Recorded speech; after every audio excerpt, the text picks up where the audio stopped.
So the reference to lower moral character before the flood is v'chol yetzer machshavot hadam rak ra min hara, that man's inclination had become only two things that were lower and worse before the flood.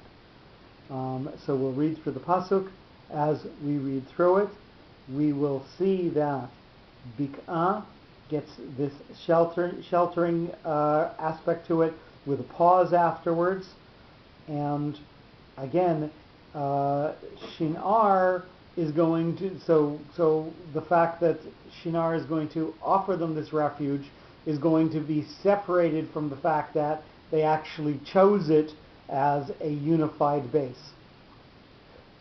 Vayihi benos am mikedem Vayimtzu vikaha be'eretz Shinar vayeshvu sham. And we're going to continue on. We're on page 125. We talked about Shinar, so the Shinar and air part, but there's a complete. The Shin sometimes could be the Shen Na'ar. So Na'ar is to shake out, also like being air. It comes from Na'ar also. Hirsch brings it, but so it could be that they shook off, the moral code from before also. That's interesting. Like Shaddai. Shed Na'ar. Like the shed is not part of the word. Okay. Yeah. Shed Na'ar. 11.3, page 125. In Shaddai, you see that. She'amar die. That's in sports. Die is the name. Shed die. So Shed Na'ar. And they shook off. The same way the Chalutz. Chalutz is Chalutzim, they release themselves from the yoke of Torah. That's what the Chalutz means. No, what do you think Chalutz means? Release. Chalut Hanal. Well, what are they releasing? But say after say, we were releasing the workday problems on Shabbat. So the Chalutzim, what were they shaking off? They were shaking off the Ol of Torah. That's right. No, why are you questioning that? No, okay, good. No, you seem doubting. I have to think about it. It doesn't mean a pioneer. I mean, it's come to mean a pioneer, but you have to think of what it really means. Understood. Go ahead. Let's continue. Okay, but that's why I said the Baruch Shinar. Okay, okay. So again, concept with Chalutzim, as we define them as pioneers, are people who've shaken off the old world and moved to the new world. Right. But then something even more sinister, what they're really shaking out. The same way here, Page 125, 11.3, number 1. From before. And they said, Vayomru, with a ger shayim, so this is going to be focused on what's come from before, and perhaps have some double aspect to it. In an attempt to start building on the low-lying land, the people met for consultations, and they said that their purpose was to search for a way to obtain building materials for their own habitation, as referred backwards by the directional shape of the bipartite reading mark. So the question is, what is the doubleness that he is implying here? That they state to each other that they've got a one purpose, whereas in fact they are intending to use it for a different purpose. Like love language, Ish, a man with a munach, so this is going to be strongly separated out from what's come from before and mostly moving forward to what's going to go afterwards. At first they were looking for a man who would be most qualified to make suggestions on the basis of his experience in building, as indicated by the shape of the reading mark. So they're looking for someone to bring them forward into this new project, and he is going to be somebody who is going to be different and is going to allow them to move forward, i.e. somebody who is not thinking like they were thinking before, given that they think that this place is a place of new inspiration for them, if you will. El Re'ehu, to his fellow, with a Revi'i.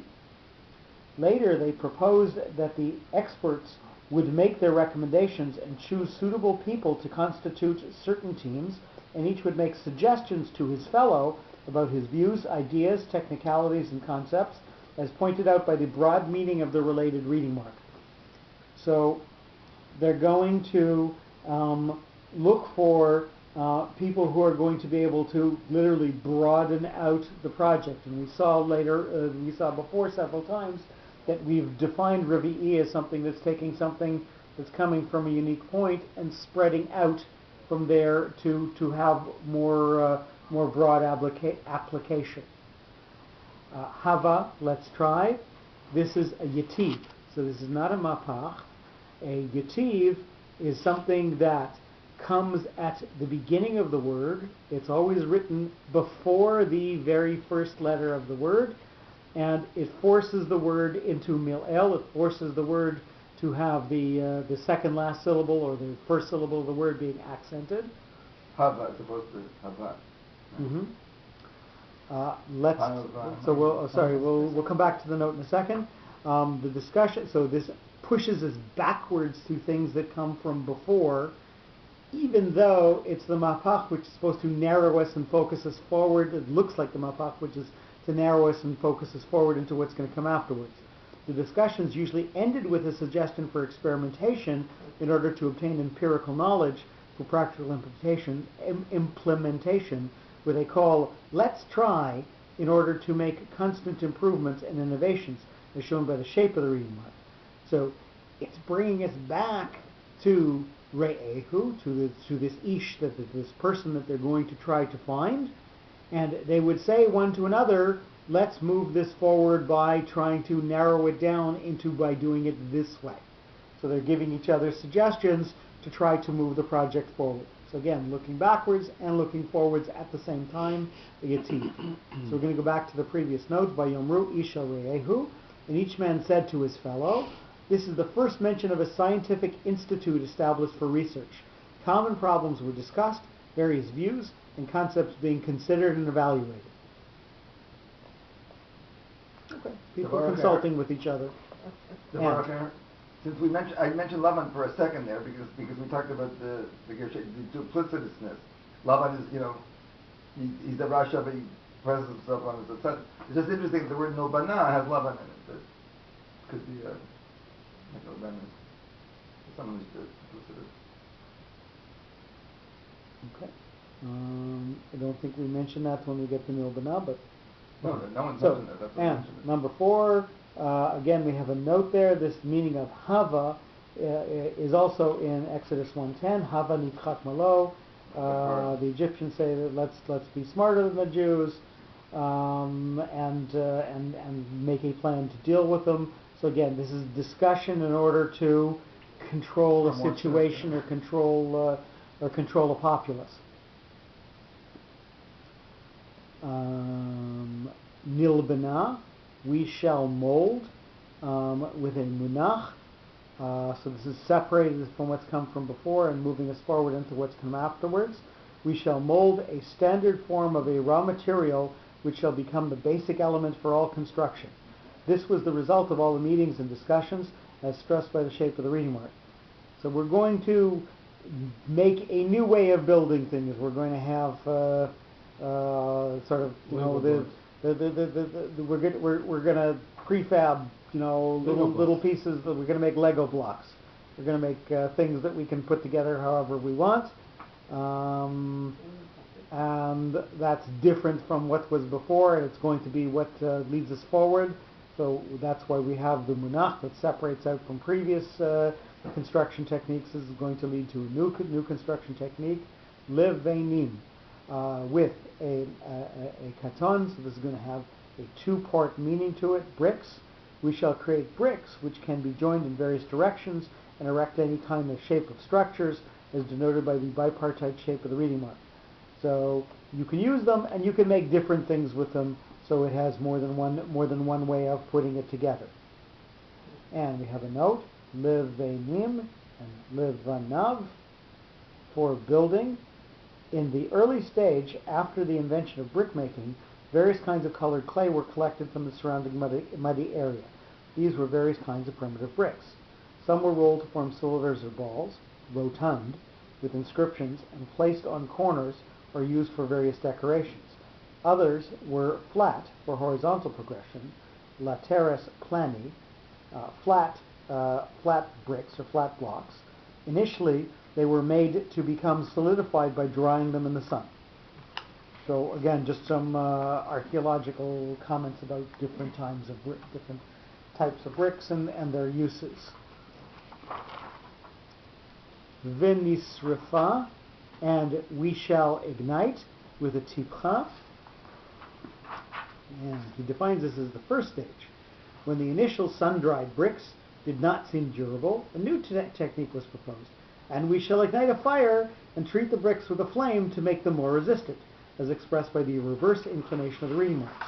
So, the sun-dried bricks were no good, so we're going to now fire our bricks in a kiln.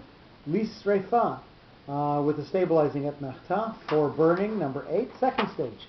Not only did a new type of building material offer a more durable structural advancement, but it guaranteed safety for burning and protection from hazards, because whatever comes out from fire cannot burn again. Lisrefa, v'nisrefa lisrefa, instead of v'nisrefa ba'esh. Instead of it being burned by the fire, it's going to be shielded from fire because it's already been quote unquote in the fire before, as specified by the stabilizing shape of the reading mark. So we get the etnachta. This not only gives us a better building material, but it gives us protection against fire. They were already into building code back then. You know, they found the Tell ark, them in Buffalo. partly the ark. Tell them in Buffalo. You know, they found partly the ark, they say, time for the fire? in Turkey, but are there any saying that they found any parts of the tower in any archaeological dig? Well, Mesopotamia, more like in Turkey. They're No, I'm saying the ark was in Turkey. The ark they said they found in Mount Ararat was in Turkey. I mean, it's a difficult question because So the Babylonians built all sorts of circular towers. What's it called? Ziggurats. Ziggurats. Not cigarettes. So you know you can find something that's old and. Yeah, but carbon dating, who knows? Okay. So there's nothing that they say this was the Tower of Babel the way they say this is the Ark, the Noah's Ark. Far as I know, nobody has made that claim, but we'll ask the internet that question later. And if you want to buy a piece of it, I'm sure that they will. Put a big sign on it. A piece that says honest is. 23,000 volts, yeah. Vatahi, and it was with a pashta. So moving forward from here, number 9, and it was. Finally, the bricks were made with standard dimensions and length, could be replaced by 2 widths, becoming a milestone in the world's architecture. And it was very successful, being applied universally the world over, as conveyed by the directional shape of the reading mark. So this is going to move forward into the third stage of progress. Lahem, for them. This was the Industrial Revolution of its time. By the sound of it. Well, they call it industrial revolution, but certainly revolution. I'm using the term. Yes, no, of course. quotation marks. For them, Has a with feel to the it. with the mapach, so this is going to take a broader concept and focus it. Number 10, the third stage. In contrast to the north, where the Kurdistan and Zagros mountains supplied granite and alabaster, the people of the south lived on flat land among lakes and swamps. For them, only an artificial replacement of hard building material was available, as depicted by the shape of the reading mark. So the question is, who are the them that we're talking about? And here he's defining it as those people who didn't have hard materials to use before. They didn't have stone that was easy to work, so they had to make bricks artificially. Halevena, the brick, number 11. What nature failed to provide there in a ready form, human ingenuity and effort supplied with the brick, as signified by the directional shape of the reading mark. We're going to move forward into what they're going to do with it. And we have another note here. This is another proof that necessity is the mother of invention. So if you're surrounded by a swamp, you should make bricks, apparently. But wait a minute, if they're already choosing to move to a place, like the same thing you said, why did they So go those to a people valley? Why did they just go to a place that had the materials already? Because somebody had to learn this technique before they could all move to a common place and have this as a common technique that they all had. They moved to the common place first. So what we're learning is that perhaps they already acquired this technique before they moved it, because only the people from the south who didn't have any ready stones to use are the ones who had this skill, and yet they're all coming together and they're sharing the technology, if you will. The other thing to consider is, what are the competing interests? If you're surrounded by mountains, you are surrounded from winds and adverse powers of nature. You have generally more fertile soils in the valley because all the rain drains and takes with all the sediments. So all of the things being equal, and with lesser winds, it's easier to build the beginnings of a building, especially when, as Jeff was pointing out, in the earlier stages, they didn't yet have the technology to build very tall buildings. So maybe if you build a wide, broad base that in and of itself is strong, shielded from the winds, once you have a strong base, you can continue to go up, because only the upper portions are exposed to the wind. Whereas if you start right at the plateau of a rocky mountain, it'll be very hard to get a solid base that won't get blown off, perhaps.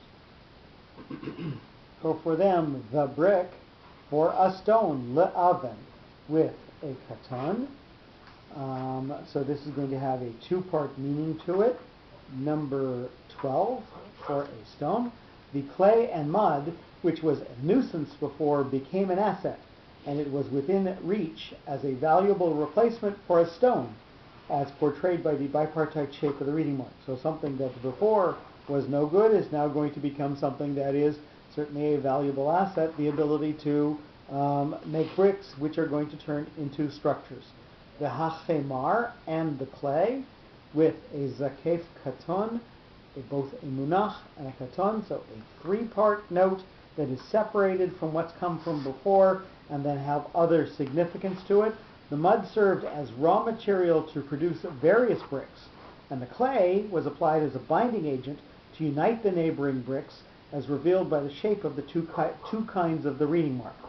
So we have two different reading marks here. We have a munach and a katon. So we're going to take clay. That's going to take our concept of bricks, which before we would not have anything to stick them together with, so they weren't really that useful. And we're going to turn them into something that is structurally much more sound and can be used to make various different shapes and so on. So and allow neighboring bricks to be brought together. So we're going to have this three-part note that says this is yet another technique that's going to give us even more stability and flexibility, hence the multi-part note. The haya was, with a mercha, likely connected to what's come from before, but mostly moving us forward into what's going to go afterwards. It was a technical advancement in the process of workmanship in building constructions, as disclosed by the directional shape of the reading mark. So this is going to move them forward into lahem, for them, with a tipha, a focused backwards with a pause afterwards. This type of architecture became significant for them in contrast to other areas, e.g. Egypt, as presented by the closing shape of the directional reading mark.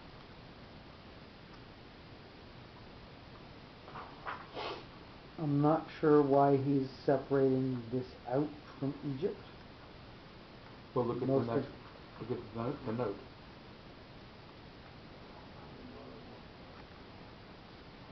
There's the Egyptian Babylonian construction. No, I get it. I'm trying to see how he derives it from the tikha. And again, when we had lahem, for them, before, we had to define who for them really meant. It was for people who didn't have access to stone. And again, we're seeing lahem here, Egyptians who had access to stone and were usually using stones in constructing pyramids and fitting them and shaping them together. So before I even read ahead and saw that comment, right away my first thought was, it's not comparing the bricks to the stone, but the clay to the mortar that they had to use. And in Egypt, they just, as we know from the stories, the mortar they're given is just more straw and mud. Straw and mud. So I don't know if they're comparing the stone and the brick as opposed to... So now we're talking about the clay. So now we're talking about the mortar, what's joining, the joining technique. So we have the note, the application of quote-unquote cementing material between bricks or stones constitutes the cardinal difference between Egyptian and Babylonian construction. E.g., the pyramids consisted only of separate fitted stones placed one on top of one above the other without additional cementing or binding. So for them, for those people who didn't use clay before, this all of a sudden is something that is new for them. La chomer, for the material, with the stabilizing sof pasuk. In Babylonia, however, the joining matter was used as a binding substance to fortify the durability of the constituents used for the material of construction. So when you have the ability to use this, then you can make stronger structures. Remark, after this achievement, the man had put himself proudly in the center of the world and events, ignoring the heavenly supervision and excluding the control of God. And again, other than what we know from the story going forward, I'm not sure where this remark has relevance or where it has derivation. Other than to say that, yeah, it's what carries the story forward, I don't know. So when we read through the sentence, we're going to notice, number one, Vayomru, they're talking to each other, is going to be separated out. This idea of bringing people with various techniques from various regions together is going to be something that is going to be this thing that's bringing them all to the same place. We're going to notice that the word hava is going to both be connected to what's come from before and yet sweeping us forward into what's going to go afterwards.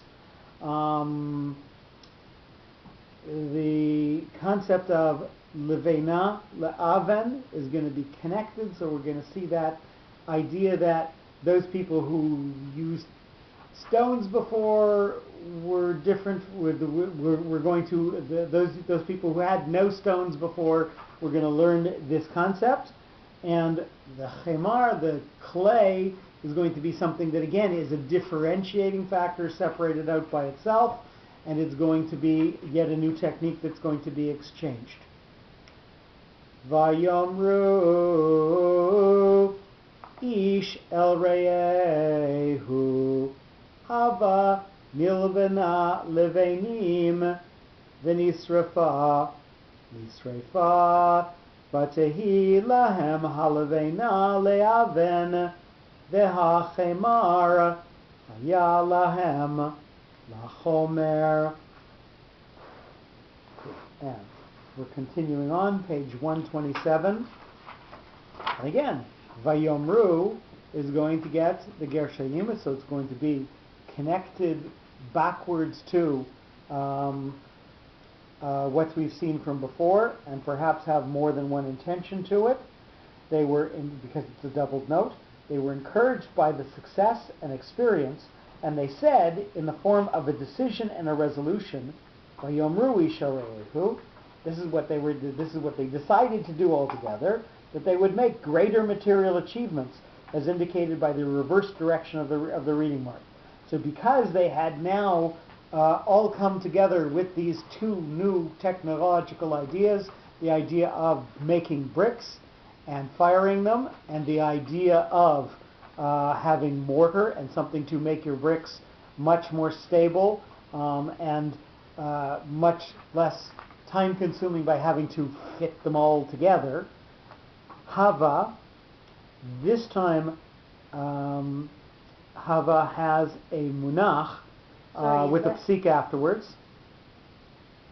Under Vayomer, is that not under the Yud another? So under the Yud, that is that mark tells you that syllable gets some accenting as well. Okay. So it's not Vayomru, it's Vayomeru. So the Yud gets a little bit more lengthy pronunciation because of that. Okay. But other than making the reading more comfortable and changing the percentage of accenting of each syllable. Mm-hmm. That's the function of that, Okay. to make that word pronounceable. Mm-hmm. Okay. Good observation.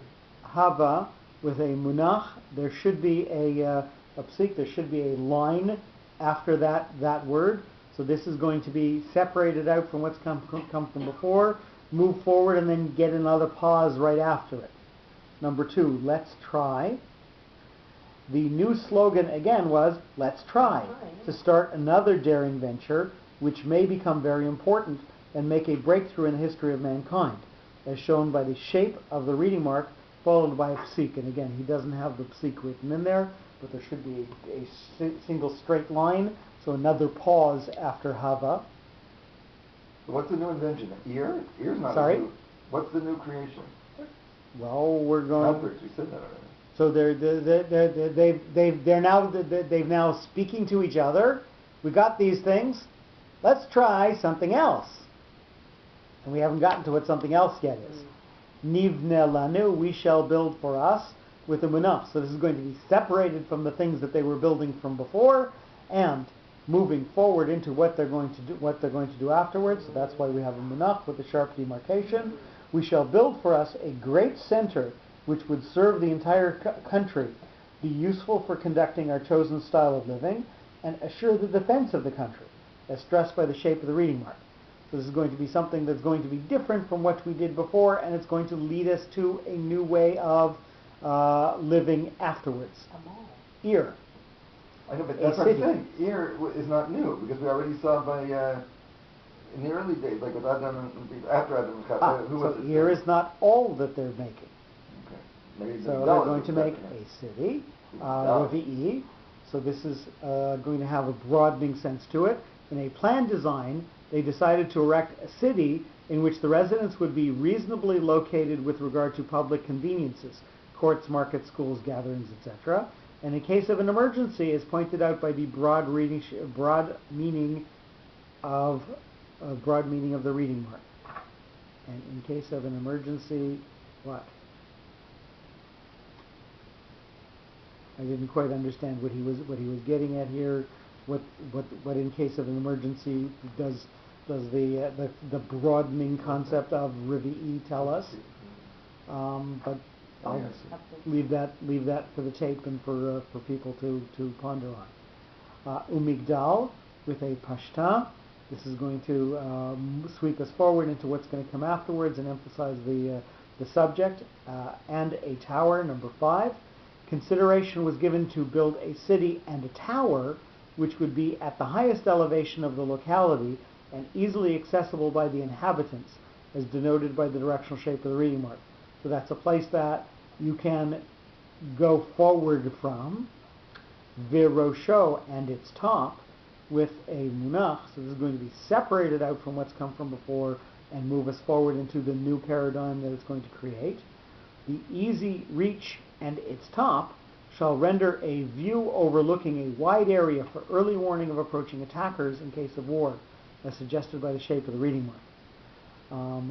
So this is going to make a new idea of being able to have time to seek refuge in your tower from your city, and I guess that's the broad sense of Ir and Migdal, but I don't see how we get it directly from Ir. But in any case, that puzzled me why he said in case of an emergency. But the Rosho and its top is going to move us into this new way of living. Bashamayim, with a katon, with a 2-part note to it. Number 7, on the heavens. Moreover, since the summit of the structure will be above the clouds, it will be suitable to make astronomical and astrological observations, which, while also learning some secrets on the heavens, as expressed by the bipartite shape of the reading mark. So you will both be able to learn and spy. So you can do two things that are the two things there, one with a higher purpose, one with a lower purpose. Where is that? Am I missing that in mine? On what? Bashamayim, number 7. Right. Where is the Bible? On which? It's a katon. It's the two dots on top of the mem. Yeah, but Oh, it looks I was like just water. missing, yeah. I got So it. if It's you not- want to In take a this pen case, and fill it in, it should be two Definitely, dots. yeah, missing, okay. And we have a note, V'rasho b'shamayim, and its top on the heavens. Some immemorable times, the man aimed to reach the unlimited heights of the heavens. The high-rising structures of Babylon were also the result of this desire. They were primarily designed as shrines, sikkura, and observatories from a high elevation. They reached 18 floors upwards and were prototypes not only of Phoenician architecture up to 15 floors, but also of today's modern buildings. The earliest known sikkura of Emki dates back to 4500 BC.